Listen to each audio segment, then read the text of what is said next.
Hi guys, I have about 10 minutes. I'm parked in front of the school where I work, but I do have a message, and uh, I want to say that today, my whole drive to work, I was thinking about my father because it would have been his 87th birthday today.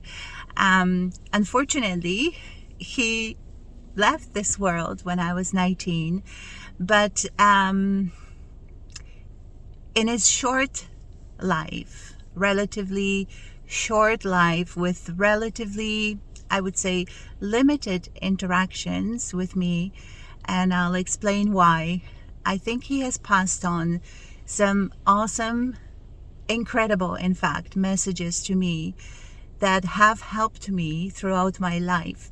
So this is going to be a personal testimony, which I don't mind at all, because if you know me, you know these things. I kind of use personal examples a lot of times as I reflect on them to pass them on to people for their own self-improvement and to give them some reflections about their own lives. And so, yeah, let's just get on with it and see what transpires. I'm not here to tell you a fairy tale story of perfection and a perfect life, because that's not what this channel is all about. In fact, it was a very imperfect, seemingly imperfect life, yet again, there have been some messages that my father passed on to me that stayed with me for my whole life. Why was it imperfect? Because my parents split up. They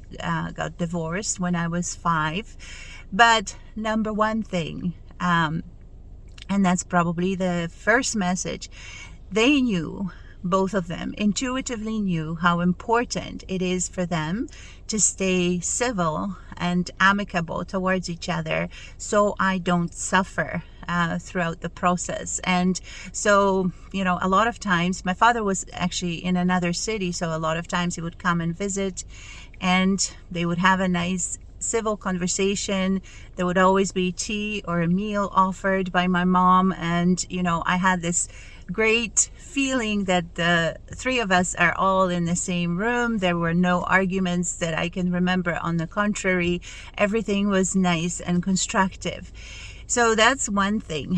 And so, I had a thought actually as I was driving, that in my life of 57 years right now, I have met some women who, out of hurt, sadness, disappointment, unfortunately, were sort of, using their children in a situation of a divorce or a separation to manipulate the situation in the way that, to limit the contact, make it difficult between children and the father.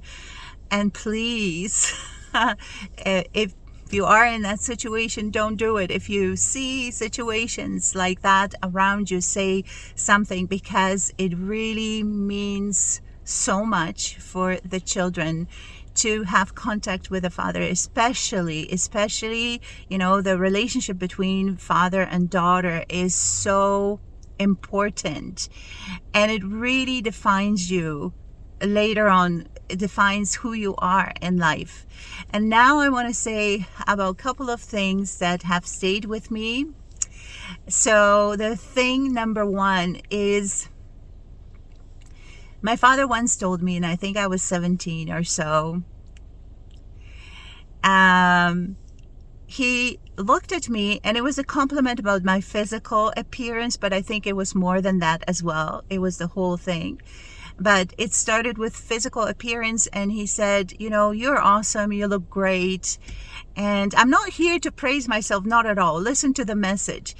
And he said, if I was a young guy and I was choosing a woman to be with, it would definitely be a woman like you. This is huge. So if there are any fathers that are listening to this message and you have daughters, it's such a building, constructive insight coming from the father towards the daughter, because later on in recent years I read somewhere in psychology books that a compliment from a mother actually means almost nothing in comparison with a compliment coming from the father towards the daughter. A mother can tell the daughter millions of compliments about her looks and how she carries herself, but it's the compliments from the father for some reason that are so much more significant. So, and again, I'm not here to compliment myself or anything like that. I'm more trying to concentrate on that, building of that confidence in a little girl and in a young lady that she takes and carries with her throughout life. And the second compliment was about my intellectual abilities and how he believed in me. That is amazing too. It's just such a confidence booster again. So I have to say that in Poland we had those very intense exams at the end of high school, and without those exams, they last like a week, and it's just one after the other. They're written oral exams, and without those exams you can't get into university, so they are hugely important. And so I think my father came after the first day from another city again, and he knocked on the door, and I already knew that I passed the language, which is Polish, back in Poland. The exam, the most important one, the most important ones were language and math, right? And I knew that I passed the language one with an excellent top mark, which actually exempted me from the oral exam. And so he walks in through the door. He asked me, so how did it go? I told him that. His reaction was, I knew it. Do you know how powerful that was? Just those few words, I knew it. I knew it. I've had confidence in you, in your abilities all along. And I always knew it. So these things, they stayed with me throughout life, because it's almost like your subconscious mind registers it. And in times of maybe self-doubt, in times of challenges, difficult situations that arise in life, because that's life, right? It's almost like your mind retrieves those words. And again, it's a huge confidence builder. And so I'm so thankful for these words, and I really highly encourage all the fathers to build that similar confidence in your children, because it does pay off later on in life. And the third thing is just being a protector. So even though he died when I was 19, but he's still with me, and he's still protecting me.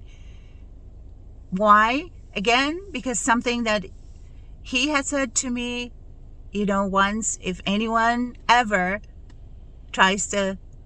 would try to harm you, they would have to deal with me, right?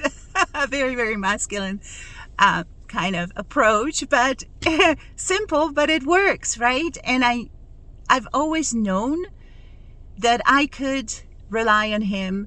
And actually, after he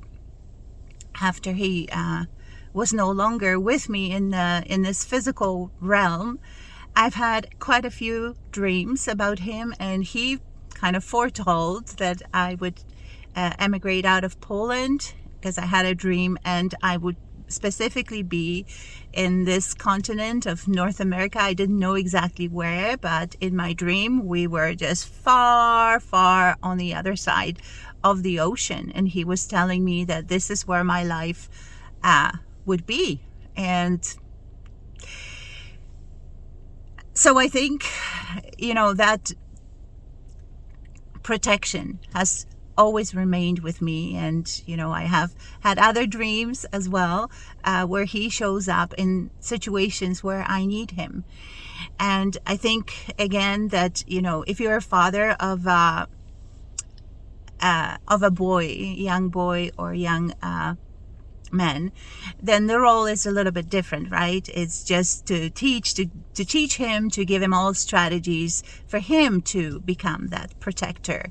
But when you're a father of a girl or a young lady, then you are a protector. And as a feminine energy, we need you to be the protector, and we need to know that you're always doing it, that you're always looking after us and protecting us, whether we're here together in the physical sense or in another realm. It still continues. There could be so many things that I could say, that I would want to say, but I have to go and start my day with my students. Thank you very much for listening. Please let me know in the comments, have there been specific words that perhaps your father had spoken to you that stayed with you for your whole life, and helped you to get through life, especially in difficult moments, or words that have boosted your confidence, that again has helped you in your life. Thank you for listening, and happy birthday to my father.